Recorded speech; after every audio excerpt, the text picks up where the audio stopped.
sewing fam, it's Robyn, aka Styles and Seams, and for today's edition of the Takeover, I wanted to share with you some tips on how to use a PDF pattern. Now, because of the lockdown, it may be a lot faster for you to get your hands on a PDF. Granted, you have a printer. And so here are some tips to help you sew it up, cut it out first, almost as quickly as using a paper pattern. Tip number 1. The first page of the pattern is actually a pattern marker. This actually shows the layout of all of the pages on the final sheet once you've put it together.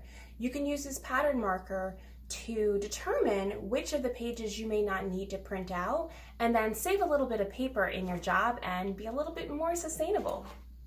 Tip number 2. Adjust your printer settings so that it prints actual size. If you don't, you're going to end up with a pattern that won't fit your body. Tip number 3, use this pattern marker as a guide for laying out your pattern pieces and taping things together. You're going to want to go one row at a time, going from left to right and then top to bottom. Tip number 4, save even more time by not cutting it out along the red bounding box. You'll find that you can actually match up the green markers one sheet under the other without cutting that out, and it can save you a lot of time. If you do need to cut it out, try cutting just the bottom and right sides, so when everything fits together, it is a complete puzzle. Tip number 5. I don't know about you, but I don't have space to lay tens of pages side by side.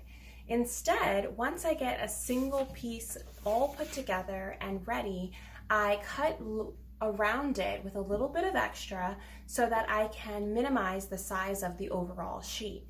Once everything is put together and ready and cut out, then I'm going to go back and do the more tight cuts to get the actual pattern size that I want.